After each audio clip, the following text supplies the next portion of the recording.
오늘 저는 페미니스트 비평가로서 네. 예, 이제 읽었던 저의 감상과 질문 같은 것들을 좀 드려보도록 하겠습니다. 약간 긴장되네요 이제. 근데 페미니스트와 대화하는 자리를 하겠다, 좋다라고 받아 안으신 거잖아요. 그랬을 때 어떤 생각을 하셨었던 건지 좀 궁금하기는 했습니다. 아니 뭐 페미니스트가 뭐 특별한가요? 그냥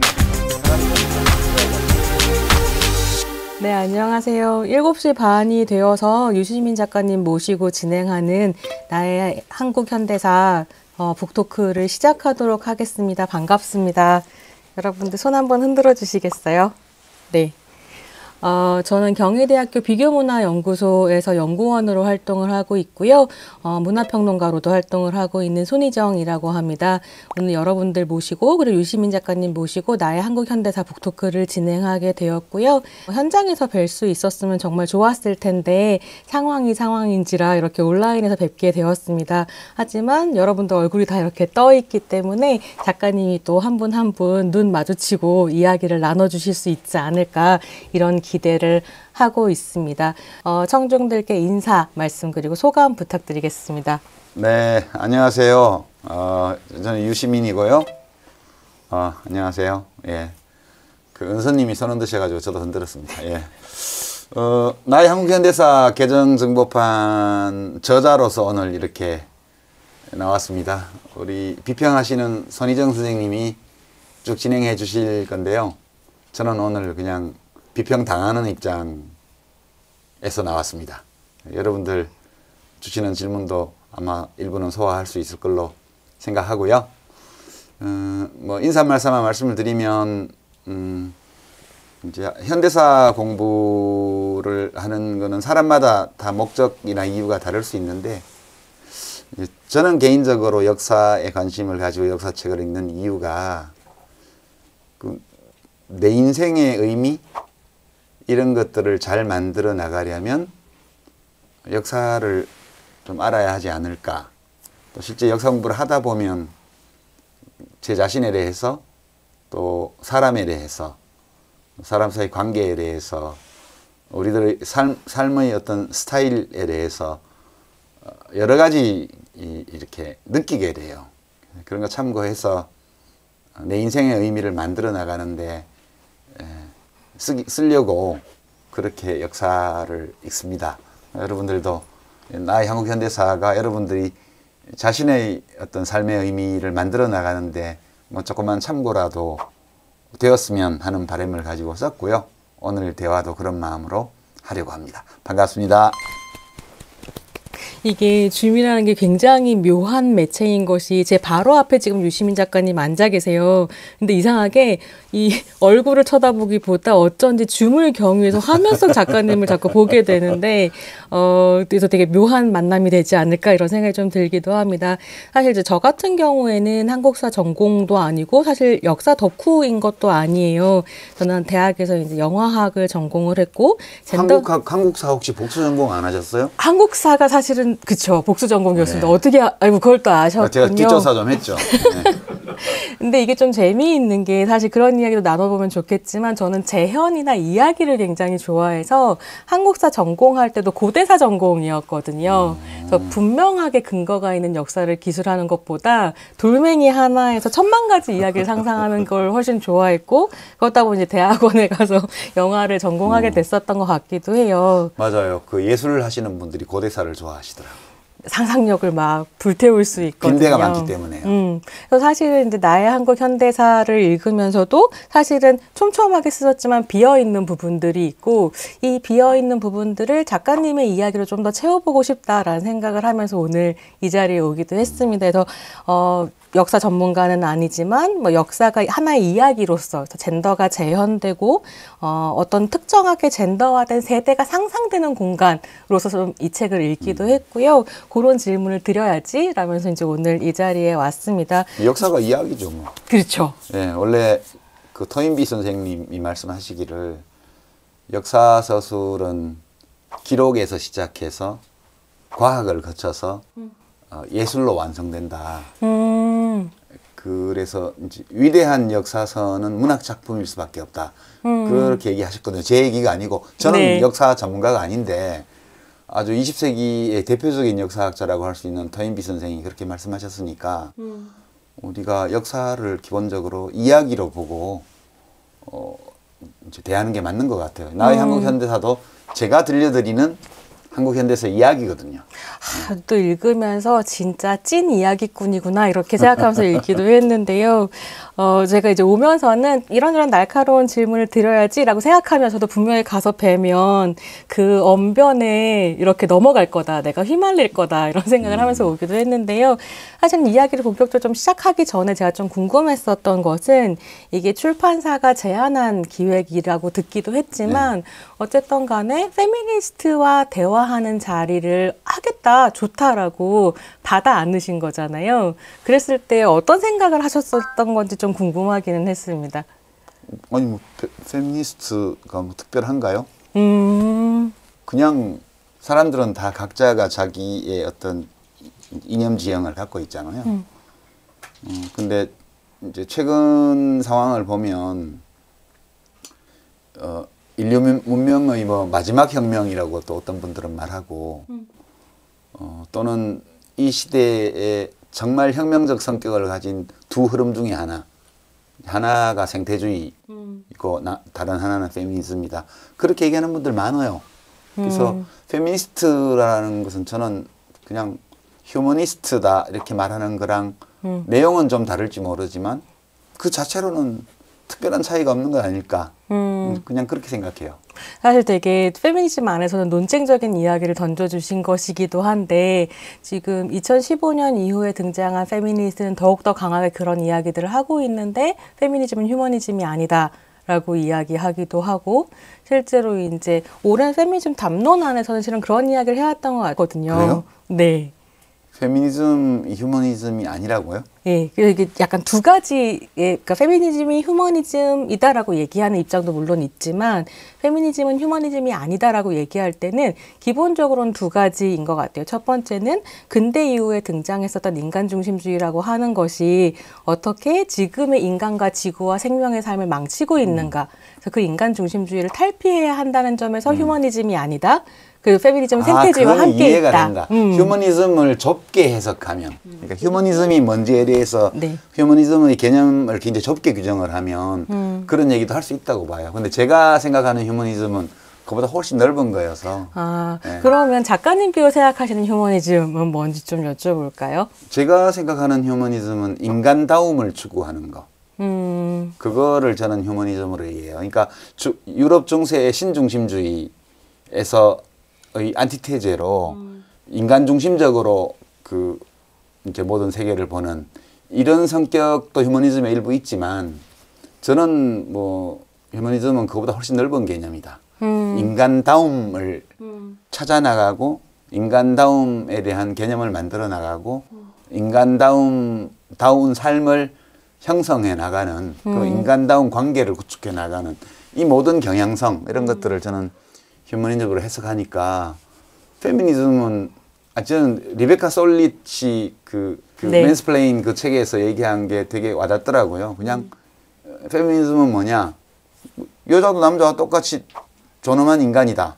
이게 페미니즘이라고 그래서 그거는 여자의 자리에 누구든 넣으면 되잖아요. 흑인도 똑같이 귀중한 존엄한 인간이다. 그다음에 뭘 넣어도 괜찮아. 가난한 사람도 똑같이 존엄한 인간이다. 누굴 넣어도 돼요. 그러니까 그게 휴머니즘인데 제가 이해하는. 네. 근데 지금까지 이 여성을 그 자리에 놓지 않았다면 않았기 때문에 그 자리에 여성을 놓아서 생각하는 거. 그게 이제 페미니즘 아닌가? 제 나름으로는 전 잘 깊이 있게 모르니까 그렇게 생각을 했죠. 네. 사실 또 이 부분도 논쟁을 하려면 또 이런저런 그럼요. 논쟁점들은 네. 있을 것 같아요. 왜냐하면 뭐 한 가지만 더 이제 덧붙이고 이야기를 넘어가 보자면 이제 아까 두 가지가 어떻게 보면 인류 마지막 운동이다. 생태주의와 페미니즘이라고 얘기하셨을 때 생태주의 페미니즘도 있거든요. 그렇겠죠, 당연히. 예, 생태주의 페미니즘 안에서는 사실은 그 인간다움을 추구하는 것도 사실 다른 생명들을 소외시키는 것 아닌가? 자연 해방과 여성 해방과 다양한 소수자 해방이라고 하는 것 안에서 인간다움에 대한 상상력을 넘어서야 된다고 얘기하기도 하거든요. 이제 그것도 그러니까 인간다움이라는 개념도 또 사람마다 달라요. 그러니까 이게 인문학, 전통적인 인문학이나 철학은 어찌 보면 각자가 자기의 언어로 자기의 주장을 하는 건지도 몰라요. 개념에 합의하기가 되게 쉽지가 않거든요. 예컨대 한 학기 강의를 마치고 선생님이, 교수님이 학생들을 데리고 뭐 어디 레스토랑을 갔어요. 가서 자, 그럼 고체는 내가 다 살 테니까 액체는 각자 돈 내고 마셔. 네. 그렇게 얘기했다. 저 유럽에서 그렇게 많이 하거든요. 한 학기 세미나를 마치고 나면 네. 이제 교수님이 학생들 한 20명 정도 되니까 같이 학교 안에 있는 이태리 레스토랑에 가서 액체는 각자 마시고 사서 마셔. 고체는 내가 다 살 거야 라고 얘기를 해요. 그러면 딱 앉으면 그 논쟁부터 시작하죠. 액체의 개념이 뭐야? 그러게요. 고체와 액체의 경계선을 어디서 끊는 거야? 그런 논쟁 비슷해요, 이게. 예, 그래서 네. 그 인간다움이라는 것이 어떻게 생각하면 인간 중심주의, 인간을 최우선에 놓고 보는 거, 이런 거일 수도 있지만 그 인간다움이라는 개념 속에 원래 인간이 이렇게 자연 생태의 일부로서 한 종으로서 있는 거니까 그 인간다움의 개념 안에 이렇게 생태 환경과 조화를 이루는 것이 다 인간다움 안에 들어가는 거라고 개념 규정을 하게 되면 그런 문제가 없어요. 그러니까 그런 논의들을 하다 보면 네. 뭔가 넓게 합의할 수 있는 어떤 개념에 도달할 수 있을 것 같아요. 제가 그 논쟁을 하는 건 아니지만. 재미있는 이야기들이에요. 오늘 이제 이미 이 부분에서도 드러났었던 것처럼 뭐 역사라든가 페미니즘이라든가 현대성이라든가 이런 거에 대한 정답을 내리기보다는 각자 가지고 있는 질문들을 좀 꺼내놓을 수 있는 자리일 수도 있겠다. 이런 생각도 들고요. 사실 제가 왜 페미니스트와의 자리를 수락하셨는가라고 질문을 드렸었냐면 이게 이제 그 돌베개에서 북토크를 홍보하기 위해서 저한테 생년을 달라 그러셨어요.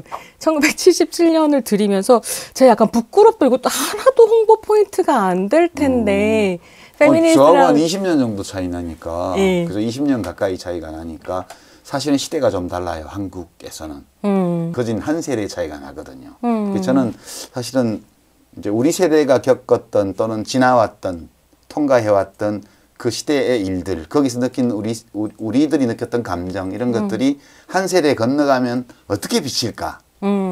그거 좀 궁금했어요.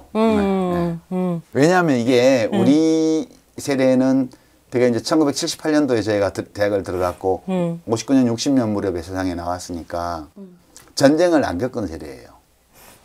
네. 그래서 전쟁을 겪은 세대하고 사이에 상당한 정도의 정서적 괴리가 항상 있었거든요. 저희 부모님 세대를 볼 때. 네. 그러면 우리 세대가 지나온 시대에 대해서 우리가 느끼는 감정과 다른 감정을 또 우리보다 더 한 세대 젊은 시민들은 또 느끼지 않을까? 그게 어떻게 다를까? 그게 되게 궁금한 거예요. 또는 우리 세대가 우리 세대의 역사에 대해서 갖고 있는 우리들의 정서, 감정 이런 것들에 대해서 또 젊은 세대는 어떻게 바라볼까? 이게 되게 궁금해요.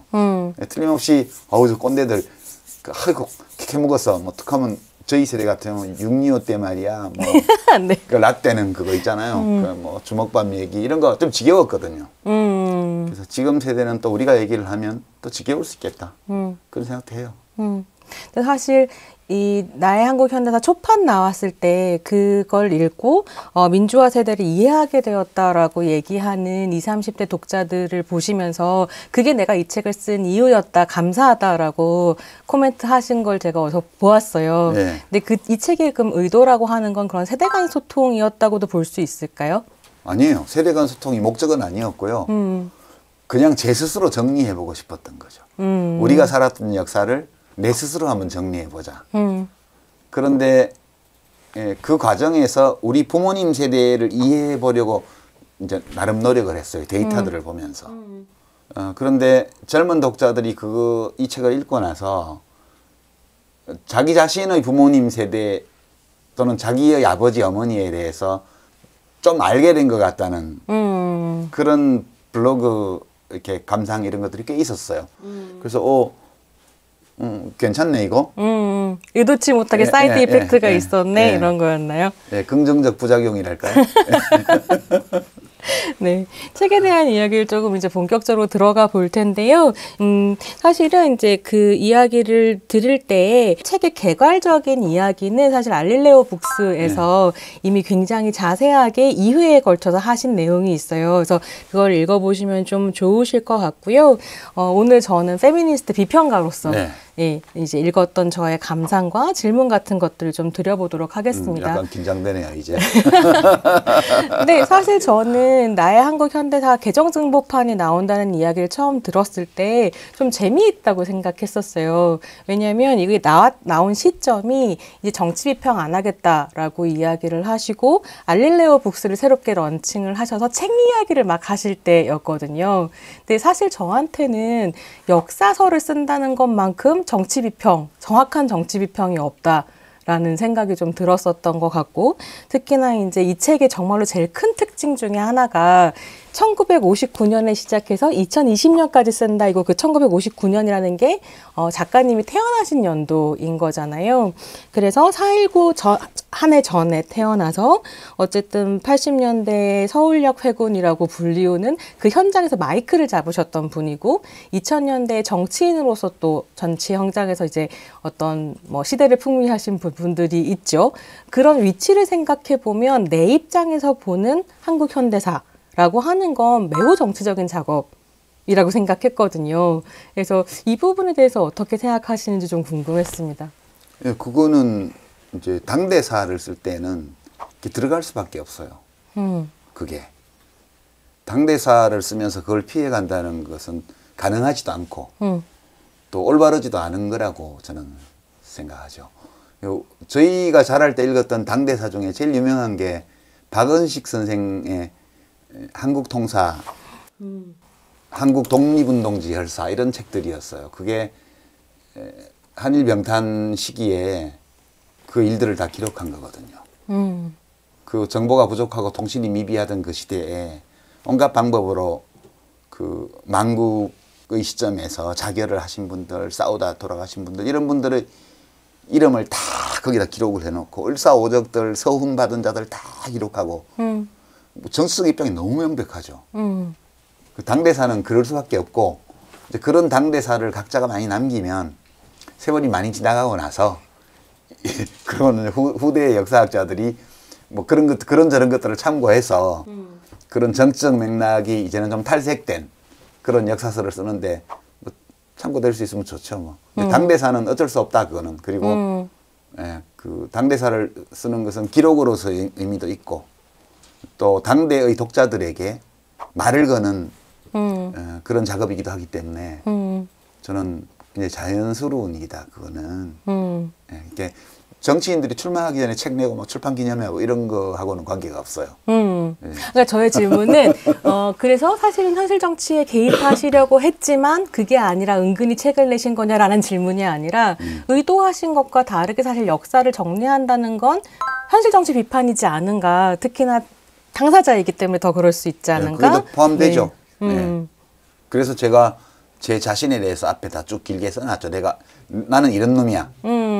그러니까 이런 놈이 쓴 책이니까 알고 읽으세요. 네. 그렇게 써놓은 이유는 일정한 거리감을 확보하려고 그렇게 한 거죠. 독자들하고. 네. 사실은 그 개인적인 이야기 쓰신 부분들이 저는 훨씬 재미있었고. 아, 그래요? 네. 훨씬 약간 더 들어보고 싶은 생각이기도 했어요. OH님이 공감의 미소를 날리셨어, 지금. 어떤 공감의 미소? 누구에게 공감의 미소를 날리신 건가요? 개인적인 얘기 쓴 게 재밌다는 네. 그죠? 그게 너무 되게 재미있었고, 그랬을 때 사실, 그러니까 이 책이 어떻게 보면 이 표지에 이 책의 역사관이라고 하는 게 다 드러나 있는 것은 아닌가? 1959년에 시작한다라고 하는. 근데 그 역사관이라고 하는 것 자체는 역사라고 하는 것은 특정한 관점에서 선별된 어떤 사건들의 기록이고, 그런 식으로 보편적인 역사라기보다는 내가 보는 내 관점에서 기록되는 어떤 기억일 수 있다라고 설명하시는 것이 이 책을 관통하는 굉장히 중요한 역사관이라고 이라고 생각했어요. 저는 보편적인 역사라는 건 존재하지 않는다고 생각하죠. 근데 그게 너무 저는 재미있으면서도 가장 문제적으로 보였었던 것이, 그러니까 남성 지식인들이 보통 취하는 전지적 작가 시점을 취하지 않고 있다는 건 매우 흥미로웠지만, 문제는 뭐냐면 작가님의 의도와 달리 이게 1959년에서 시작해서 2020년에 끝나는 어떤 굉장히 역사적인 사건들을 다루고 계시면서, 그러다 보니 4.19부터 사실 집중적으로 쓰시고 4.19, 5.18, 60 그리고 촛불 광장으로 이어지는 이런 이제 어떤 역사 서술 같은 것들이 나오면서 다분히 굉장히 발전적으로 쓰고 계시는 부분들이 있거든요. 진보사관 안에서. 근데 그랬을 때 이게 굉장히 지금 문재인 정권이 정권의 정통성을 확보하려고 할 때 역사 쓰는 방식이 딱 이거잖아요. 4.19, 5.18, 60 그런 식의 민주화의 역사가 문재인 정권으로 이어졌다라고 하는 이 역사관과 너무 일치되는 부분들이 있어서 어떤 특정한 개인이 본 특수한 기록이라기보다는 오히려 이상하게 보편사의 지위를 확보하게 되는 부분이 있는 것처럼 읽혔던 것 같아요. 그게 재미있으면서도 저한테는 불편한 부분이기도 했었거든요. 그래서 혹시 그래서 의도하시지 않게 그런 효과를 만들어낼 수도 있는 것에 대해서 혹시 고민을 좀 해보셨는지. 그 대목은 제가 우리 현대사를 1960년 이후의 현대사는 두 세력의 쟁투로 봤고요. 그게 제가 한국 현대사를 이해하는 프레임 같은 거예요. 프레임, 틀이죠, 틀. 그러니까 기본적으로 그 역사는 동학이죠. 동학 다이내믹스니까 운동이니까 운동이라는 것은 어떤 힘이 가해질 때 운동이 이루어지는 거잖아요. 그러면 한국사를 움직여온 기본 동력은 뭐냐? 이럴 때 이제 그것은 시민들의 욕망이라고 봤고, 근데 이 시민들의 욕망이 여러 가지가 있고, 그 욕망들 가운데에서 ABC 욕망을 주로 대변하는 세력이 있을 수 있고, 그게 강한 사람들이 그걸로 모이는 거고, 그 다음에 DEF 욕망을 대변하는 정치 세력이 있으면 또 그 욕망이 강한 사람들이 그쪽으로 모여요. 그렇게 해서 볼 때 그 두 세력을 이제 산업화 세력, 민주화 세력 이렇게 개념 규정을 했고, 그 둘이서 권력을 둘러싸고 사회의 변화를 둘러싸고 혹은 변화를 거부하기 위해서 또는 그 변화를 이루기 위해서 계속 싸워온 과정이 지난 60년에 이제 한국 현대사의 기본적인 그 어떤 구조였다, 기본적으로. 그러니까 이명박 정부나 박근혜 정부는 산업화 세력 위에 서 있는 거고, 이제 김대중, 노무현, 문재인 정부라는 것은 민주화 세력의 흐름 위에 서 있는 거고, 이 둘이 당분간은 계속해서 이 그림으로 갈 거라고 저는 봤어요. 이게 저 개인적인 소망이나 이런 것이 반영됐다기보다는 이제 일반적으로 널리 받아들여지는 견해이기도 하고요. 또 이렇게 보는 것이 그동안 일어났던 많은 사건들을 설명할 때 제일 명료하게 설명할 수 있는 구조라고 본 거죠. 네. 그리고 이제 제가 어느 한쪽에 속해 있으니까 저는 이제 민주당과 어떤 일체감을 느끼거든요. 정치 일체감. 왜냐하면 그 대학 들어온 이후에 한 40년 살아오는 과정에서 나를 주로 괴롭힌 사람들은 이제 산업화 세력에 속하는 네. 사람들이었고, 나하고 같이 뭐 정을 나누고 함께 고생하고 이랬던 사람들은 이 민주화 세력에 속한 사람들이니까 저는 당연히 그 진영에 있죠. 그 진영에 있으면서 한국 사회의 한국 사회를 움직여온 충돌해온 그 두 힘을 그렇게 나누었고, 그리고 산업화 세력의 어떤 힘의 근거가 무엇인지, 그들이 이 사회 안에서 상당히 강한 기반을 구축할 수 있었던 이유는 뭔지, 이런 거에 대해서 또 나름 이제 객관적인 데이터나 사실관계를 통해서 이해해 보려고 노력을 했죠. 굉장히 노력하셨어요. 네. 진짜 노력하셨어요. 저 그쪽 분들이 쓴 책 많이 읽었어요. 네. 근데 아니 이제, 제가 이게 네. 그래서 저한테 혼란스러웠던 것은, 그러니까 작가님은 민주화 세력 쪽에 계시고, 예를 들면 저희 부모님은 사실 산업화의 욕망에 따라 살아오신 분들이고, 광장에 나가시진 않지만 태극기 세력이라고 할 만한 분들인데, 저한테 흥미로웠던 건 박정희 정권에 대한 평가가 저희 부모님이랑 똑같으세요, 이 책에서. 똑같지 않겠죠. 통하는 점이 있겠죠. 네. 통하는 면이 있었던 거죠. 그런 게 약간 좀 또 고민이 되고, 조금 이따가 이제 질문을 드리고 싶은 부분이기도 한데요. 그런 거 네. 있잖아요. 친구들 중에 되게 마음에 안 들어요. 그 친구 사는 게. 근데 이제 라이프 스타일이나 가치관 이런 건 내 마음에 안 드는데, 걔가 잘하는 게 있어요. 네. 열심히 하고 네. 뭐 잘하는 게 있어요. 그러면 쟤 진짜 마음에 안 들어. 근데 걔 다른 거보다 잘해. 이렇게 하는 게 서로 모순되지 않잖아요. 아, 네. 쟤 내 그쵸. 마음에 들어. 그러고 잘해. 이거 하고 쟤는 마음에 안 드는데 근데 저건 하긴 잘해. 좀 해. 실력은 있어. 응. 이거하고는 근데 많이 다른 실력은 거죠. 있어 하는 와중에 걔가 다른 애를 막 때리고 있는 중이잖아요. 예. 그런 혼란들. 예, 네. 그 걔는 근데 성격이 나빠. 나쁜 짓도 많이 했어. 근데 완전히 허당은 아니야. 이렇게 평가하는 거죠. 사실 그래서 지금 이제 말씀하셨던 그 산업화 세력과 민주화 세력을 추동했었던 대중의 욕망이라고 하는 것이 한국 현대사를 만들어 왔다라고 평가를 하시면서 굉장히 문제적일 수도 있는, 그러나 한편은 동의하게 되는 4.19와 5.16은 이란선 쌍둥이였다라고 평가를 하시죠. 남자 형제로 비유했죠. 그래서 제가 그 얘기 꼭 드리고 싶었는데, 남자 형제로 비유하시면서 이것도 남자 형제로 비유했다고 왜 자매가 아니냐고 비판하는 사람이 있겠지만이라고 쓰셨는데, 저는 그런 생각 들었던 것 같아요. 이거 페미니스트들 들으라고 하는 소린가? 라는 생각을 하면서 저는 그런 생각이 드는 거죠. 사실 페미니스트들은 남자 형제 비유를 들었을 때 왜 자매가 아니에요? 라고 묻는 게 아니라 왜 혈연 가족의 비유를 드세요? 라고 묻는 편이거든요. 그래요? 네.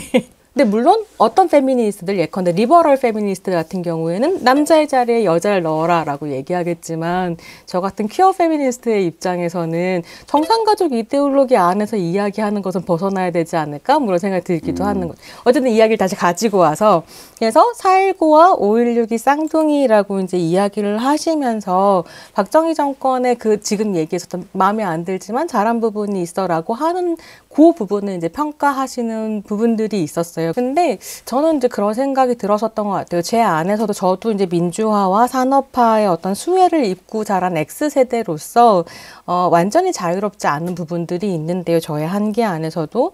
근데 다만 이런 거죠. 그러니까 작가님 이 책이 나올 즈음이 김진숙 지도위원이 부산에서 서울까지 희망뚜벅이를 시작하셨던 그 시점이었어요. 그리고 대한민국 한국 현대사 안에는, 그러니까 대한민국 현대사 안에는 두 편의 정말로 걸출하고 뛰어난 역사의 길이 남을 항소이유서가 있다고 저는 생각하는데, 한 편이 작가님이 쓰신 것이고 한 편이 김진숙 지도위원이 쓰신 것인 거죠.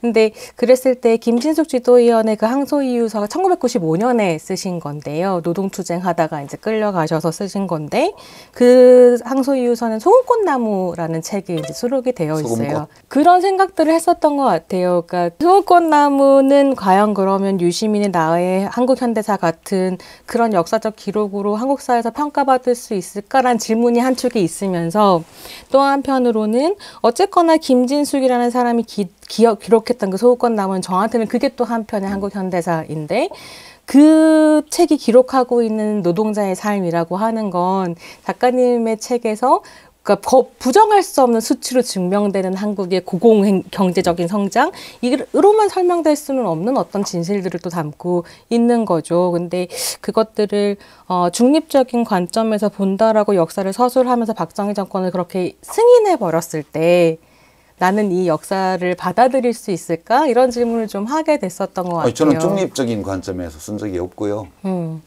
일단 사실을 확인을 하고, 그다음에 그 사실을 어떻게 해석할 것인가를 두고 고민을 하는 거죠. 근데 이제 제가 쓴 글들은 다 리버럴이 쓴 거예요. 네. 김진숙 씨는 리버럴이 아니잖아요. 노동운동가지. 리버럴의 범위에 들지를 않아요. 이제 이 가치관과 지향과 이게 다 달라요, 저하고는. 그리고 이제 제가 그 노동운동가가 쓴 한국 현대사 책이 아빠의 현대사라는 책이 있었어요. 이게 그지 나온 지 거의 한 10년 가까이 되지 않을까 싶은데, 나의 한국 현대사하고 되게 비슷해요. 그러니까 자기 자녀한테 아빠가 겪은 현대사를 노동운동사를 중심으로 들려주는 책이에요. 그런 책도 있고요. 여러 책들이 있는데, 내가 별로 좋아하지 않지만 어떤 세력이 이런 일들에 대해서 평가하기 위해서는 무엇을 했는지를 우선 봐야 되겠죠. 이게 이제 한 예를 들면 이 책에서 제가 쓰면서 되게 재미있었던 것 중에 하나가 삼림녹화에 관한 꼭지였어요. 그 재밌는 책이 되게 많습니다. 그게 주로 이제 박정희 대통령을 찬양하는 책을 주로 내는 출판사에서 나온 책인데요. 저희 부모님도 얘기 맨날 하세요. 나무 벌거숭이 네. 산이 나무가 많아졌다. 저도 초등학교, 중학교 시절에 나무에 네. 물 주러 다니고 그랬거든요. 야산에, 민둥산에. 근데 그게 뭔지 모르고 했죠. 나중에 이제 자료들을 확인을 해보면 그 일들이 어떤 식으로 그 일들을 정부가 어떤 식으로 조직했고, 이제 언제는 실패했고, 언제는 성공했는데 왜 성공했고, 이런 게 쫙 나옵니다. 근데 제가 그 책들을 보면서 참 그랬던 게 사실은 같아요. 정부가 뭐 이제 산림녹화 몇 개년 계획을 만들고 뭘 하고 다 똑같은데, 제가 서술한 방식과 그분들 서술한 방식의 차이는 이런 거예요. 저는 조림 전문가들의 건의를 받아들여서 이렇게 했다, 정부가. 이렇게 쓰는 반면 그 책들은 보면 아주 그 박정희 대통령의 메모, 자필 메모 있잖아요. 무슨 나무 심어라 이런 거요. 박정희 대통령이 나무 전문가도 아닌데 무슨 나무 심는지 어떻게 알겠어요. 누군가 전문가의 자문을 받아들여서 지시를 했겠죠. 근데 그 책들을 보면 다 모든 것을 아시는 반인 반신의 지도자께서 그 모든 것들을 알아서 지시하신 걸로 나와요. 예, 그게 참 어색한 거죠. 우리의 경험치과도 맞지 않고 그런 거예요. 그러면 저는 이제 그 산업화 세력을 그 입장에서 현대사를 서술하는 분들이 그런 고민을 좀 해야 된다고 봐요. 근데 사실을 기술을 할 때 객관적 사실을 우리의 경험치과 우리의 일반적인 이성적 판단에 맞게끔 서술을 해줘야 되는데 그 사실을 둘러싼 맥락을 그런 식으로 우상숭배식으로 써버려요. 그러니까 저하고 그분들의 차이는 데이터는 똑같아요. 박정희 시대의 경제 데이터, 사회 지표 다 똑같은데 다만 이 지표를 만들어낸 제도적 변화, 수단, 그 집행 방식, 의사결정 과정, 그다음에 그것을 일정한 성공을 거두게 만든 이제 환경적 요인 이런 것들을 저는 같이 살피면서 그거를 보는 반면 그분들은 모든 거를 박정희 대통령의 리더십, 지도력 이걸로 다 귀착시키는 거예요. 그래서 그런 식의 역사서술로는 사람들에게 다가갈 수 없다. 그렇게 저는 생각을 했고 안타깝더라고요. 진짜 재밌는 내용이 많은 책들인데 쓰면서 되게 재밌었어요. 그거 읽으면서. 네. 뭐 이게 삼성 평가하시는 기록이나 이런 걸 봐도 되게 재밌어 하셨던 것 같아요. 이거 쓰고 싶다라고 얘기하셨던 것 같기도 한데 기업사 같은 거 기업사요. 예, 재밌는 얘기 많을 것 같기는 하거든요. 예, 기업사도 재밌습니다. 저는 원래 경제학도라 그쪽도 관심이 있어서 뭐 LG하고 현대하고 삼성하고 세 군데 좀 그때 한 20년 전에 연구팀에 들어가서 같이 연구도 좀 해보고 그랬거든요. 네, 재밌어요, 그것도. 네. 그 얘기를 또 나눌 수 있는 기회가 있었으면 좋겠고, 문득, 그러니까 리버럴이라고 얘기하셨으니까요. 그러니까 저는 지금 두 가지 질문이 들었던 것 같아요. 그러니까 첫 번째는, 유시민 작가님이 생각할 사실 대표적인 리버럴 엘리트 지식인이라고 해도 무리가 없다고 저는 생각하긴 하는데, 어떤 이미지나 대표하고 계신 가치나 이런 것도 했을 때, 그랬을 때도 여전히 작가님이 생각하시는 그럼 리버럴은 무엇일까? 그래서 사실은, 제가 이제 김진숙 지도위원 이야기를 했었던 건 여성 노동자의 삶이 사실은 이 책에서 어떻게 누락된 것처럼 저한테 읽힐 수 있었는가라는 말씀을 드리고 싶어서 이제 얘기를 꺼낸 것이기도 한데, 그랬을 때 리버럴의 역사관이라는 건 무엇이길래 사실은 더 작은 목소리들에 집중하기보다는 더 큰 흐름을 서술하셨는가 라고 하는 것이 좀 질문이 있기도 하고요. 또 한 가지는 저한테 되게 재미있는 순간은 아까 말씀드렸던 것처럼 개인적인 이야기들이 튀어나오는 순간이었어서 그 부분이 재밌었어요. 그러니까 서울역 회군 이후에 뭐 들리는 풍문으로 제가 들었을 때는 거의 강제 진집 당하다시피 이제 군대에 가셔서 33개월을 있다가 나오셨는데 그래서 이제 막스주의가 유행인 줄 알아서 막스랑 레닌 열심히 읽고 학교에 갔더니 복학을 했더니 주체사상이 이미 유행이 되어 있었다. 그리고 생각이 다른 부분들을 좀 얘기했더니 그 다음부터는 세미나에 안 부르더라 라는 이야기를 하신 부분이 정말 재밌었던 것이 한편 그런 생각이 들더라고요. 그 3년을 군대를 안 가시고 만약에 학교의 현장에서 함께 싸우고 있었다면 작가님의 리버럴 성향이라고 하는 건 또 어떻게 달라졌을까? 혹은 뭐 주체 사상을 또 공부를 하시면서 같이 으쌰으쌰 하셨을 수도 있겠고 뭐 그런 생각도 좀 들었고, 그러면서 한편으로는 지금 정권의 되게 중요한 부분을 차지하고 있고 사람들이 실세라고 이야기하고 있는 그 86 엘리트 세대 정치인들에 대한 어떤 약간 다른 결들이 늘 저는 느껴졌었던 것 같거든요. 작가님이 정치 이력도 그렇고 그런 어떤 애증이라고 하는 것이 사실 이 부분에서부터 시작된 것인가, 이런 여러 가지 질문들이 좀 들었었던 것 같아요.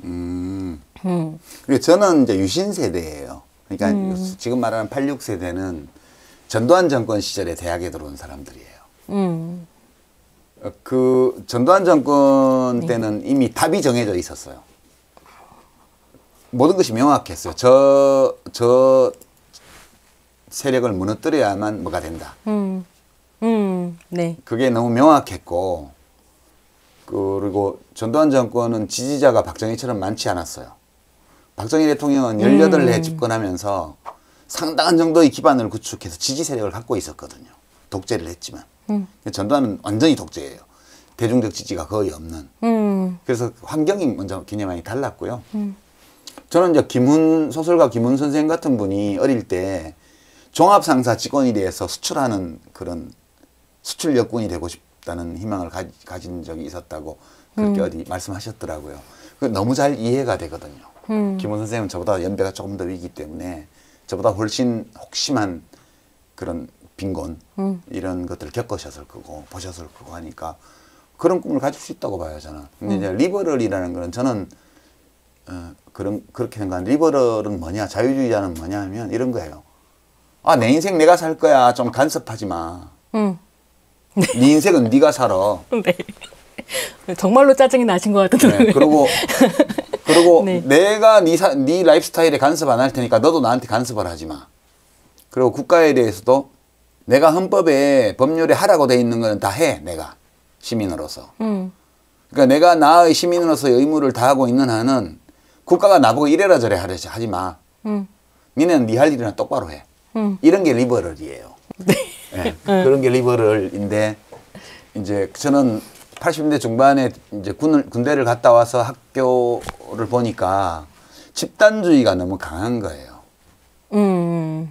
그래서 네. 뭐 그때 총학생 회장들이나 뭐 전대협 한총련 의장 이런 막 의장님 나오십니다 이런 의전도 생겼더라고. 그 뭐 의장님 들어오시면 막 다 일어나고 막 인사하고 막. 저게 뭐야? 아니 무슨 뭐 저딴 게 있어. 약간 서먹했어요, 정서적으로. 저게 뭐 저런 게 있어? 같은 학생들끼리. 그러니까 상당히 그 전두환 정권하고 집단적으로 부딪히면서 이 학생운동, 청년운동 쪽에도 그런 집단주의 문화가 형성이 됐어요. 싸우려다 보면 그렇게 되는 건데. 저는 타고나기를 그런 거를 약간 뭔가 적응이 안 돼요. DNA의 리버럴이 이렇게 그리고 이제 누군가 어떤 가치를 어떤 절대적인 가치로 내세우면서 이게 중요한 거야. 뭐 그딴 걸 떠들고 있어. 이것도 저는 잘 못 참아요. 그건 너한테 중요한 거지. 나한테는 다른 중요한 게 있어. 이런 입장인 거죠. 그래서 자기가 내세우는 가치를 절대화하고 다른 사람들이 생각하는 다른 가치를 그 밑에 복속시키려 하거나 또는 합리적으로 뒷받침할 수 없는 어떤 권력적 문화 양식 이런 게 이렇게 보이거나 이러면 그 되게 마음에 안 드는 거예요. 그런 게 이제 86세대를 보면서 제가 그때 느꼈던 거고, 그 약간 그 대학에 들어갔을 때의 시대적 환경이 좀 달라서 학습 과정도 달랐고, 그다음에 학습과 생각 토론을 통해서 감옥을 가야 되나? 라는 데까지 이르는 경위도 좀 달랐던 것 같아요. 네, 그래서 우리는 훨씬 개별적이었어요. 그 70년대 후반에 대학을 두는 사람들은 되게 존중해줬어요. 그러니까 서클을 하고, 그 다음에 시위 계획을 미리 알기 때문에 이제 모시에 학생회관 앞에 모인다 이럴 때도 데모한다 모이자가 아니고 처음에는 차 한잔 할까 이렇게 해서 불러내고 우연히 시위를 본 것처럼 뭘 하고 네. 이렇게 선배들이 했고요.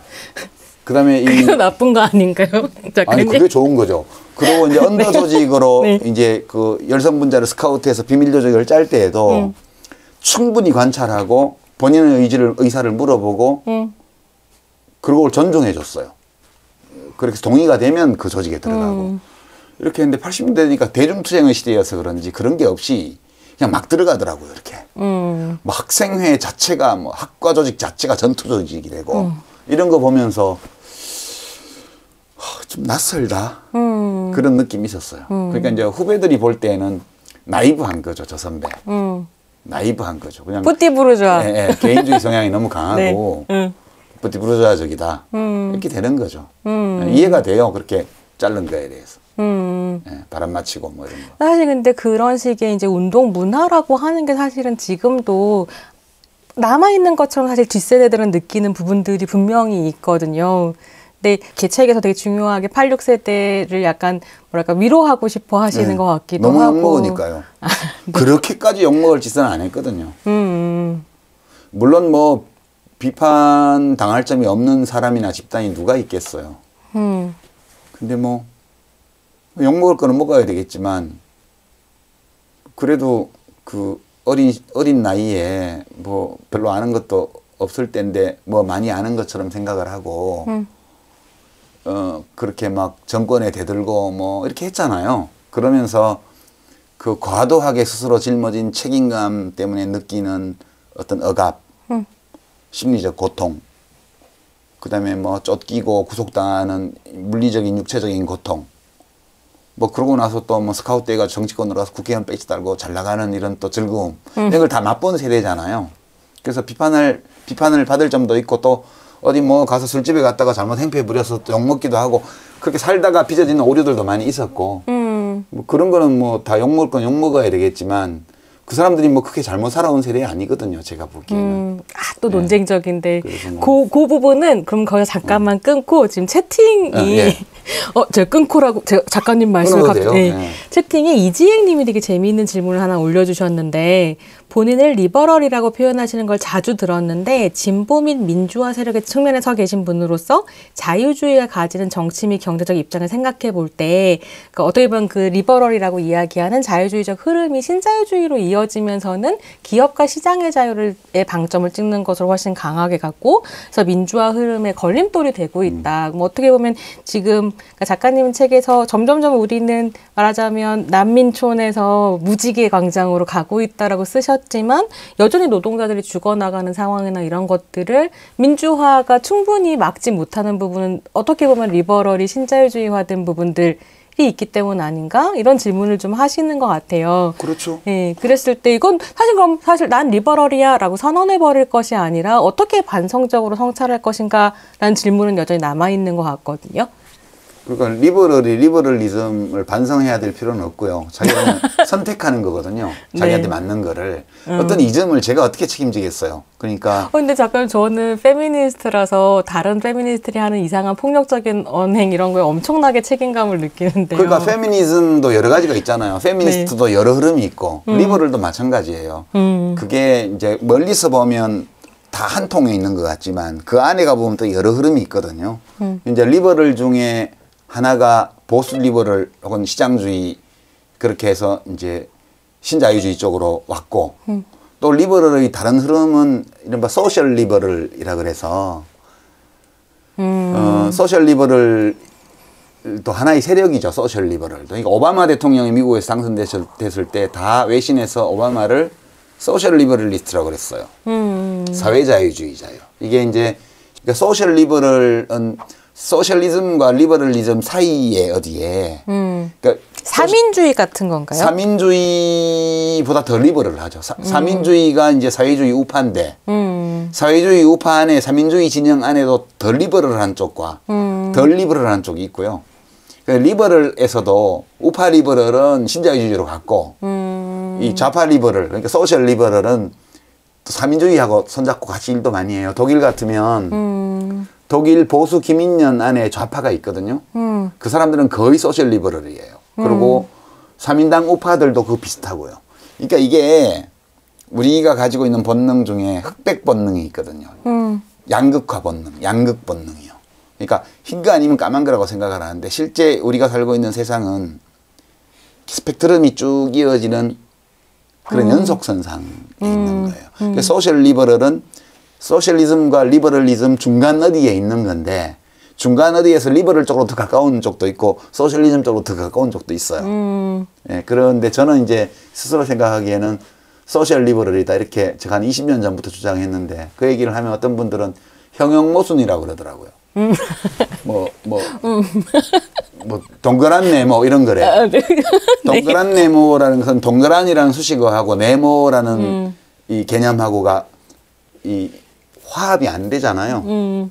그러니까 그런 분들이 그 양극 본능이 강한 분들이에요. 그렇지 않거든요. 얼마든지 그 중간에 섞인 색이 있어요. 그래서 뭐 그렇게 또 비아냥도 많이 들었지만 저는 지금도 제가 리버럴인데 리버럴 중에 리버럴 좌파, 소셜 리버럴에 속한다고 생각해요. 네. 네. 그러니까 지금 작가님 말씀하시는 걸 들으면서 저는 사실 리버럴을 하나로 퉁쳤던 사람이었었던 것 같아요. 제 안의 편견 같은 걸 좀 보고 좀 더 세밀하게 볼 필요가 있겠구나 하는 생각을 지금 했는데 그러면 사실 한국 사회에서 소셜 리버럴의 정치적 입지라고 하는 것은 굉장히 좁은 것 아닌가? 그렇죠. 그러니까 정치에서 안 되죠. 현실 정치에서는 안 돼요. 네. 네. 이세영님께서 파워포인트에 동그란 네모가 있다는데요. 뭐가 있는 거죠? 네. 근데 제가 하나만 더 첨언하면 아까 네. 이제 노동자들은 계속 우리가 산재 사망이 연간 2,000명 정도씩 지난 10년간 데이터를 보면 이 책에도 인용해놨는데 정부가 바뀌어 보수 정부가 되든 진보 정부가 되든 상관없이 2,000명 내외에서 계속 움직여 왔어요. 연간. 그러면 이게 뭐지? 그럼 뭐가 달라진 거야? 이렇게 얘기를 하죠. 백기현 선생님 빈소에 노무현 문재인 대통령 가셨을 때도 어떤 분들이 이렇게 뭐 손편말싸 들고 이렇게 하시던데 저는 이렇게 봐요. 역사는 천연왕국은 없어요. 이상 사회는. 인간이 도달할 수가 없어요. 존재하지도 않고요. 모든 사회는 다 문제가 있어요.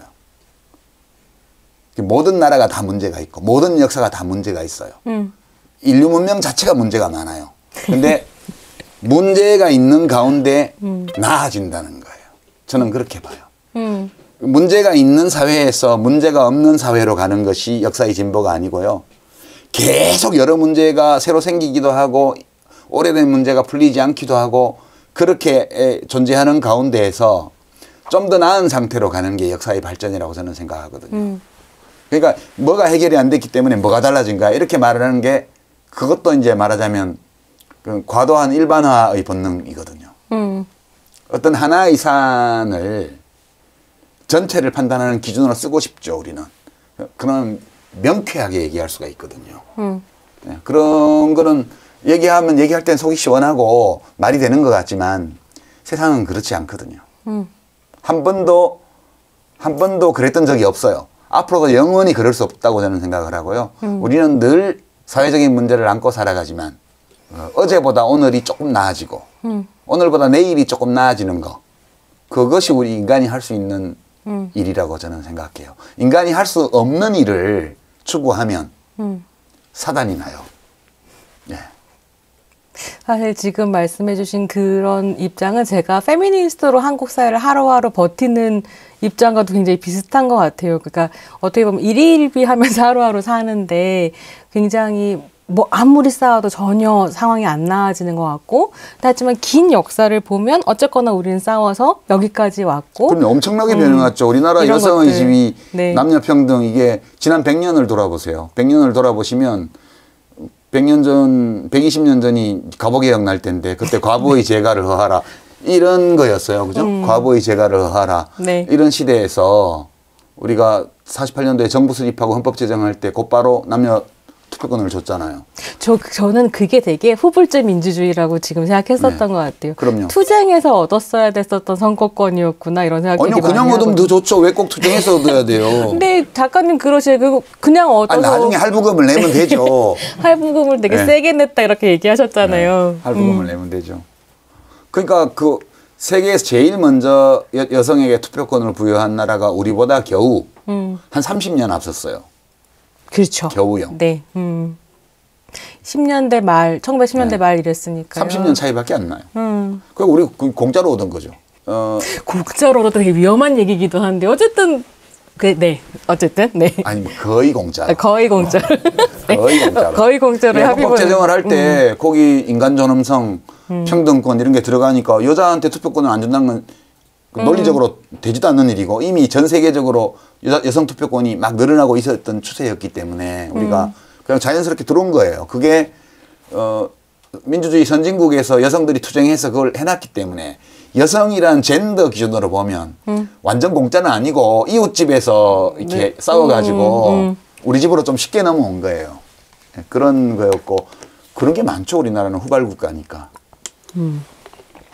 꼭 뭐 모든 귀한 거를 다 자기 손으로 쟁취해야 되는 건 아니거든요. 그냥 생기면 그만큼 좋은 게 어디 있어요. 네. 네. 지금 약간 페미니즘 얘기로 넘어왔으니까 이제 페미니즘 이야기를 좀 해볼까 봐요. 개정증보판에서 가장 많이 달라진 부분이 2015년 이후에 뭐 무지개 광장이라고 표현하셨었던 그 새롭게 열린 어떤 뭐 광장의 문제, 페미니즘, 소수자 운동, 그러니까 성소유자와 장애인권 운동 같은 것들을 언급하시면서 약간 내용을 더 보충하셨어요. 왜냐하면 역사는 생긴 일을 쓰는 거니까 그 일이 생겼으니까 썼죠. 근데 저한테 좀 재미있었던 것은 그렇게 이제 페미니즘에 대해서 기술을 하시면서 내 인생의 페미니즘적 각성의 계기를 두 포인트를 찝으셨어요. 1997년에 이프 창간호를 읽으신 것과 2016년 강남역 여성 혐오 살인 사건 이렇게 두 가지를 찝으셨는데 어쩌면 오늘 제가 드리는 질문 중에 가장 불편한 질문일 수도 있겠는데 이게 제가 페미니스트로서 선생님을 작가님을 뵙는데 이 질문을 안 하는 것도 하세요. 되게 아니, 이상한 대화에는 항상 부분이라 불편한 게 있어야 돼요. 근데 이 97년과 2016년 사이에 사실은 헤일 조계 발언이 있었던 거죠. 2000년대 초에.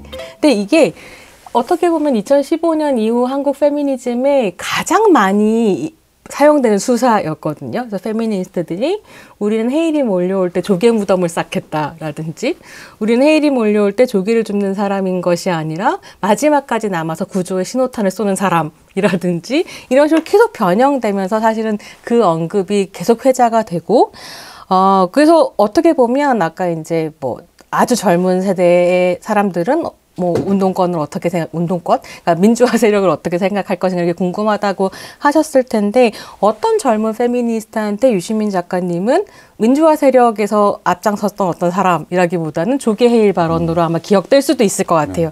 그래서 지금 이 자리에서 그 발언에 대한 이야기를 한번 짚어주시는 것도 괜찮지 않을까? 또 개념 논란을 만들지 않을까요? 그냥 제가 욕먹고 넘어가면 되는 문제인데 사실이든 아니든 사실이 아닌가요? 저는 사실이 아니라고 주장을 하는 거고 사람들은 안 받아들이는 거죠. 그런 얘기를 하신 적이 없는 건가요? 그러니까 이게 되게 구차해지는데 그 얘기를 하면 그 이제 역사서니까 이제 역사적으로 그냥 팩트를 말씀을 드리면 그때 제가 하던 정당이 이제 개혁당이라는 조그만 정당을 해서 제가 국회의원이 됐어요. 근데 이제 총선이 다가오는데 그때 아직 열린우리당은 안 만들어져 있고 그 논의를 막 하고 있어서 그대로 쪼개진 채로 총선을 하면 다 죽게 생겼고 그래서 이제 열린우리당을 만들 때 우리도 거기 합쳐야 된다 이런 논의를 막 하던 무렵이었어요. 근데 이제 그 얘기를 집행부 회의에서 해야 되는데 되게 많은 작은 문제들 그러니까 당비 배분에 관한 거 뭐 왜 시도당의 당비를 이거밖에 안 주냐부터 시작해서 뭐 온갖 작은 일들을 가지고 들어왔어요 다. 이제 그 중에 하나가 그때 성북구에서 나타난 당원들 사이에 성추행 사건 내지 성희롱 사건이 있었는데 그때 문제는 이제 당에서 그 사람을 고발해 달라는 거예요. 아직 그건 피해자가 고발을 해야지 정당이 왜 그걸 고발을 하냐. 당에서는 징계를 해야지. 그 당에서는 제명을 했어요. 근데 계속 개혁당이 그 사람을 이제 무슨 고소를 해야 된다고 그렇게 그 안건이 나와서 그걸로 시간을 많이 쓰면서 다퉜어요. 그 이제 회의가 끝날 무렵에 제가 그게 저는 이제 예이츠의 시기라고 생각을 했는데 이렇게 뭐 해변에서 조개 껍데기를 주스면서 놀고 있는 어린아이 이런 귀절이 있어요. 제가 그 귀절을 인용을 하면서 우리가 지금 총선이 곧 몇 달 후에 다가오는데 오늘 집행위원회 회의의 안건들을 봐라. 우리가 뭘로 시간을 보냈는지. 이거 해일이 몰려오는데 해변에서 조개 껍질 주스면서 놀고 있는 애들 같지 않냐 우리가 이렇게 얘기를 했어요. 근데 그거를 이제 그때 여성 당원들이 있는 대화방에서 그 참석자 중에 한 분이 그 말을 인용을 해서 그 말이 맞는지도 모른다 이렇게 썼어요. 그러니까 물론 이제 그거를 받아들일 때 그 문제가 작은 문제냐 그러면 당원 간의 성추행 문제, 성희롱 문제가 작은 문제로 취급을 한 거예요. 그렇게 비판을 한다면 오케이 내가 너무 가볍게 생각했나 보네요. 그런 뜻으로 말한 건 아닙니다. 이럴 텐데 이제 그 대화방에서 이게 치잖아요. 이렇게 쳐서 글로. 근데 그거를 누가 딱 따가서 내가 지금 기억합니다. 일다넷이라는 그 인터넷 언론에서 그렇게 발언을 포장해서 보도를 한 거예요. 예. 그래서 제가 그 전화를 해서 그게 아니고 이렇게 나온 얘기고 경위는 이렇게 퍼져나간 거라고 다 설명을 했는데 그분들은 전혀 뭐 요만큼의 그 네. 반영도 안 해주더라고요. 그래서 뭐 내가 욕먹고 지나가지 해서 지나갔는데 그게 제가 무슨 보건복지부 장관 지명됐을 때 청문회에서 현혜자 의원이 떠들고 나오고 그러니까 이거는 무간지옥이에요. 개미지옥이에요. 한번 빠지면 못 나와요. 저도 열었네요. 네, 무간지옥. 그래서 그냥 네. 그래 뭐 내가 뭐 그런 발언 한 걸로 그냥 하고 넘어가지 뭐 그러고 있습니다. 계속 내가 뭐 사실은 출마할 것도 아니고 이제 됐다고만. 네. 출마하실 건 아닌 건 확실하세요? 네. 네. 사실 현안에 대해서는 그다지 이렇게 보통 답변은 안 하시죠, 요즘에. 뭔가 정치 현안이라든가 출마 이유라든가. 네. 사실은 여쭤보지 않을 수 없다라고 생각했고, 저도, 그러니까 저한테는 그 말이 작가님이 하셨다라는 것 때문에 계속 머리에 남아 있었던 것 같아요. 왜 그렇게 얘기하셨었을까? 들어보고 싶다. 제가 정신 나갔어요. 그렇게 얘기하게. 라는 어떤 생각이 정신 나간 들었죠. 멍청이가 여성 당원들 간부들이 있는 자리에서 그렇게 얘기를 하겠어요. 제가 미치지 않은 한은. 그러니까 그거는 뭐 저는 이렇게 해서 이게 만들어지는구나. 그리고 현혜자 의원한테도 그거 다 설명드렸어요. 제가 그때. 따로 이렇게. 그런데도 질문하시더라고요. 그래서 하시라고. 사실 저는 그 발언과 함께 실은 그 시기에 유시민이라는 사람이 다시 이제 2020년도에 되게 재미있게 의미있게 페미니스트들한테 회자가 됐었던 것이, 정의당의 유호정 의원이 원피스 입고 등원했을 때 사실 되게 많은 사람들이 반권위주의적인 어떤 패션으로서 작가님의 백바지 얘기를 계속했어요. 그래서 이게 굉장히 재미있는 겹침이다 이런 생각을 좀 하긴 했었거든요. 뭐 저는 리버럴이니까 네. 그 무슨 옷을 입고 나오든 그게 그 품위를 현저히 손상시키지만 않는다면 그러면 뭐 상관없죠 뭐 그게 뭐 그렇게 생각해요. 그래서 아이고 됐다 막 이제 막 원피스도 있고 투피스도 있고 쓰리피스도 있고 뭐 정장도 있고 한복도 있고 다 입고 싶은 대로 입으면 되지. 진짜 한국 사회 후지다. 되게 패셔니스타시더라고요. 제가 사진을 다시 보니까 정희윤님께서 시대를 앞서가는 패션이었다. 그냥 정장 입고 갈 걸 괜히. 오지연님이 그래서 백바지는 의도하고 입으셨냐? 네, 의도하고 입었죠. 야유. 이 검은색 정장. 검은색 싱글 정장으로 거의 교복처럼 통일되어 있는 국회의원 분위기에 야유를 한번 한 거죠. 그런 목적으로 입고 갔던 거고. 근데 이제 정치적으로는 안 했더라면 좋았겠죠. 지금 생각해 보면. 네. 약간 되게 이상하게 빠지면서 개인적인 질문을 드리게 되는 거긴 한데, 제가 준비해온 질문은 아닌데, 지금까지 살아온 어떤 이력들을 쭉 돌이켜 보셨을 때, 이건 정말 안 했으면 좋았겠다 싶은 것 한 가지와 이건 정말 내가 잘했던 거 아닌가 싶은 한 가지가 있으세요? 너무 많을 것 같긴 너무 한데 많죠. 그래도 혹시 오늘 이 대화들 안에서 혹시 생각나는 것이 있으시다면. 그러니까 2010년도에 제가 다시 정치를 시작을 했는데 그거 하지 말았으면 좋았을 거다 생각해요. 2008년도에 제가 국회의원 떨어지고 5월에 임기 끝나서 이제 그때 청춘의 독서 후불제 민주주의 쓸 때가 이제 2009년도인데 그 노무현 대통령 돌아가시기 전까지는 이제 사실상 정계 은퇴를 한 거거든요. 뭐 선언 없이 정계 은퇴를 한 거죠. 그렇게 하고 이제 정치를 다시 안 할 생각을 하고 이제 다시 글 쓰는 일로 돌아왔다고 생각을 하고 있었는데 이제 2009년도에 그 일 있고 뭐 으쌰으쌰 뭐 이렇게 옛날 같이 하던 사람들이 또 당 만든다 그러고 이래서 또 한 걸음 두 걸음 들어가서 경기도에서 출마하고 떨어지고 뭐 이런 일들을 겪었잖아요. 그 뒤에 통합진보당까지. 그러니까 2010년도에 다시 시작했을 때 그때 그걸 하지 말았어야 됐다. 지금 그렇게 생각해요. 2008년까지 한번 참여정부 때 한 걸로 끝냈더라면 그게 나았을 거다. 그 생각하죠. 그러면 잘하신 일은 무엇일까요? 잘한 거는 그래도 노무현 대통령한테 부탁드려가지고 보건복지부에서 한 1년 반 한 거는 잘했던 것 같아요. 그거마저 안 했으면 뭐 공직 5년 하면서 뭐 한 게 있었겠어요? 네. 그나마 그거라도 해서 뭐라도 이제. 뭔가 그때 만드신 보험 관련된 정책 이런 것들이 굉장히 이후로 호평을 받았던 기억이 있는데 제가 그걸 제대로 리서치를 안 해가지고 왔네요. 리서치 하실 필요 없어요. 문득 아니, 좀 여쭤보고 싶기도 한데 근데 시간이 지금 또 벌써 제가 이렇게 빠져들어가지고 시간 관리 굉장히 잘하는 편인데 36분이라서 예, 참가자분들 뭐 네. 질문 좀 받아야 될 텐데 지금 안유자님이 이제 뭐 질문을 올려주셨는데 첫 번째 소셜 리버럴로서 현실 정치는 어렵다고 판단하신다면 지금은 어떤 형식이나 방법으로 정치 활동을 하시는지. 네, 정치 활동은 안 하죠. 네. 두 번째, 제 인신이 짧아서지만 그러나 여전히 국가 너 나한테 뭐라고 하지만 나는 내 맘대로 살 거야는 지금 현재 대기업들의 논리, 신자유주의 논리와 같지 않은가라는 생각이 든다. 분명히 다를 거라고 생각하는데 어떻게 다를까요? 조건이 내가 부당한 방법으로 타인의 자유를 침해하지 않는 한 사회나 국가도 나한테 간섭할 권리가 없다고 저는 생각을 해요. 근데 이렇게 한다고 해서 이렇게 하면 모든 문제가 잘 되고 이상적인 사회가 될 거다. 이렇게 주장하는 사람들이 리버테리언들이에요. 자유지상주의자들이에요. 결코 좋아지지 않아요.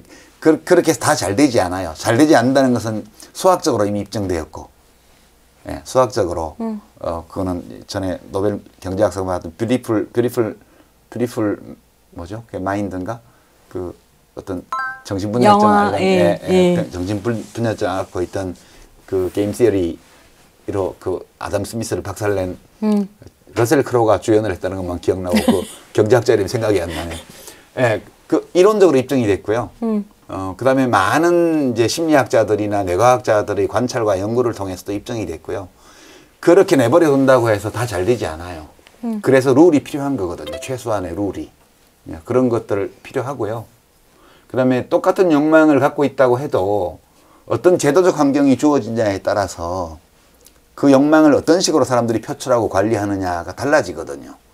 그러니까 근데 성범죄자를 처벌을 안 하거나 무력의 처벌을 하면 남자들이 여자들을 막대해요. 근데 막대했다가 왕창 그냥 지옥으로 떨어지는 사례들을 보면 그 다음에 조심하게 돼요. 조심하는 게 단지 무서워서 조심을 하는 것도 있겠지만 생각을 하게 되거든요, 사람들이. 환경이, 법과 제도가 바뀌고 환경과 문화와 관습이 바뀌어 나가면서 사람들은 각자 다 생각을 하게 돼요. 그래서 생각을 하게 돼서 자신의 욕망 중에서 어떤 부분을 줄여나가고 어떻게 관리할 것인지에 대해서 고민을 하게 되고 그러면서 그것이 더 강고한 문화로 정착이 되는 거거든요. 이게 되게 중요하죠. 그런 노력을 해야 돼요. 근데 인간을 바꿀 수는 없어요. 저는 그렇게 생각을 하는 거죠. 네. 교육으로 인간을 바꿀 수 없어요. 네. 세 번째 질문이 너무 재밌는 이야기들인데 스스로를 유신 세대, 소셜 리버럴이라고 표현하시고 동시에 우리는 계속 성장할 것이고 신자유주의는 더 첨화되고 있으니 분명 예전과 다른 성장이나 시선이나 다른 정체성이 분명 생길 수 있다고 생각한다. 요즘 새로 이전과 생각이 달라진 부분은 뭐가 있느냐라는 질문을 주셨네요. 생각이 별로 안 달라져요. 달라지기에는 나이를 너무 먹었어요. 이제 63 먹으면 생각이 달라지기 참 힘들거든요. 있는 것 중에 뭔가를 좀 깎아내는 거는 좀 가능한데 새로운 거를 받아들이는 건 더 힘들어요. 실제로. 네. 저는 이제 제가 지금 조금 달라졌다면 달라진 거는 이 나이를 좀 먹으니까 기운이 빠지잖아요. 에너지가 빠진다는 건 육체적으로도 빠질 뿐만 아니라 정신적으로도 에너지가 줄어요. 그래서 뭔가를 바꾸려면 에너지가 굉장히 많이 소모되거든요. 공부도 해야 되고 생각도 해야 되고 막 하여튼 고달픈 일이에요. 이제 그러다 보니까 어떤 변화가 생기냐 하면 지나치게 이제 새로운 걸 막 받아들이려고 노력도 안 하게 되지만 지금까지 가지고 있는 걸 막 지키려고도 노력을 안 하게 돼요. 지키는 것도 힘들어요. 누가 막 그러는데 너 잘못했어 이렇게 얘기를 하는데 아니야 난 오라라고 이렇게 하는 것도 되게 힘든 일이에요. 그러다 보니까 지키는 것도 느슨하게 하고요. 받아들이는 것도 느슨하게 해요. 근데 그게 좋더라고요, 이제. 음. 그게 좋게 느껴져요. 네. 아, 이렇게 하니까 좀 편하네. 좀 약간 일상이, 삶이 약간 편안해지고, 긴장이 좀 긴장도가 낮아지고요. 그리고 웬만한 것들은, 그런가 보지. 예, 나이 먹으면 좀 그렇게 되는데, 그래서 옛날에 공자님이 뭐, 40에 불혹 그랬는데, 지금으로 치면 40이 한 60 되는 거 아니에요, 그죠? 평균 생존 기반으로 보면. 네. 예, 불혹이라는 게 옛날에는 좀 일찍 늙었나 봐요. 그러니까 이제 좀 힘들어해지니까 어딘가에 막 열광하지도 않지만 또 어딘가에 되게 부정적으로 되지도 않고요. 되게 어떤 일이 일어나면 아 이런 일이 일어났구나. 이런 일이 왜 일어났는지 아 이렇게 해서 일어났구나. 이게 앞으로 안 일어날 수 있어서 뭘 해야 되지? 아 이런 방법도 있구나. 되게 그 정도 생각하지 부르르 떨지 않게 돼요. 그 부르르 떨면서 뭔가를 하는 건 젊은 분들이 하시라고요. 네, 제가 모더레이터로서 댓글을 읽고, 네, 막 질문을 드리고 하느라고 약간 정신이 없기는 한데요. 질문이 있습니다. 인간을 바꾸려는 순간 비극이 일어난다는 말씀이 공감이 되면서도 한편 페미니즘 정치에서 페미니즘 흐름에 대해 전혀 공감하지 못하고 오히려 백래시로 일관하는 남성들에게는 어떻게 대응하고 어떻게 변화를 만들어 가야 되는지 고민이 된다. 작가님의 생각이 궁금합니다. 그거는 그냥 싸워야지 뭐 방법이 뭐 있어요. 근데 바꾸려고 하는 순간 되게 폭력적이 될 수 있다라고 얘기하셨으니까 그럼 바꾸려고 싸운다고 바꿔지지 않아요. 아, 바꿔지는 거는 그 사람이 바뀌어야 되겠다고 생각할 때만 바뀌거든요. 그래서 내가 친다고 해서 그 사람이 바뀌어지지 않아요. 그러나 자꾸 치면 그 사람이 바뀔 가능성이 조금 더 생기죠. 그 우리가 할 수 있는 건 거기까지예요. 네.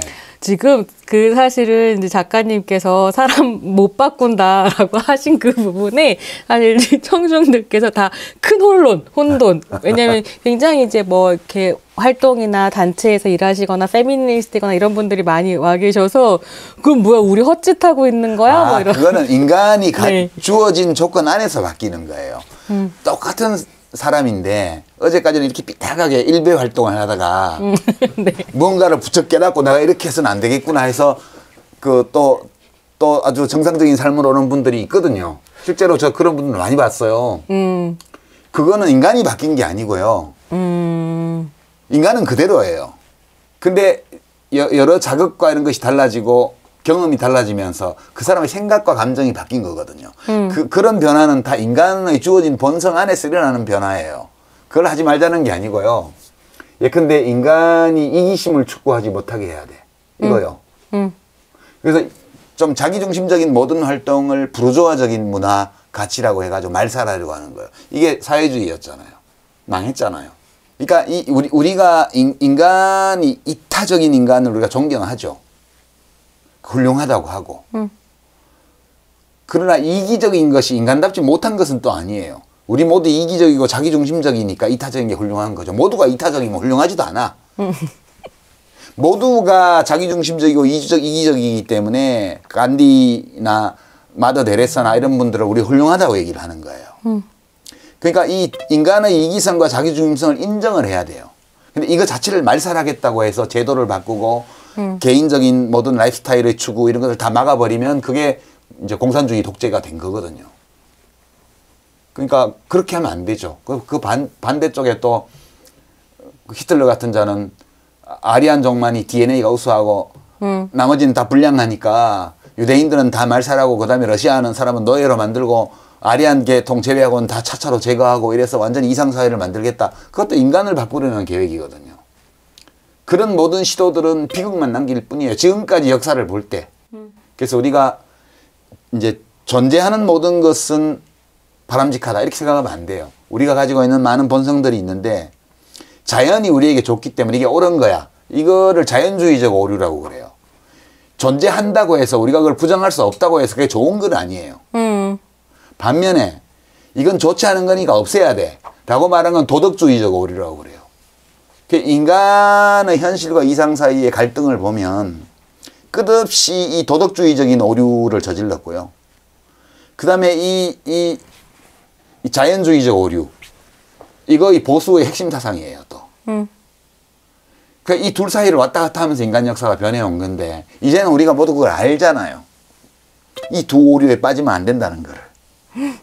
우린 역사로부터 교훈을 과연 얻었을까요? 예, 그 모든 사람이 얻은 것은 아니지만 네. 이것도 어떤 문화 DNA, 문화유전자로 이렇게 전승되는 거라고 저는 생각을 하고요. 우리가 하는 모든 개별적 어떤 성취, 정신적, 지적 성취, 감정적 성취 이런 것들은 귀한 것들은 사라지지 않아요. 그것이 어떻게든 인류의 문화 안에 축적돼 가면서 문화유전자로 만들어지고 그것이 전승되면서 개선이 일어나는 거라고 저는 생각을 하기 때문에 인간을 바꿀 수 없다는 말은 아무것도 하지 말자는 얘기가 아니고요. 그거는 자연주의적 오류예요.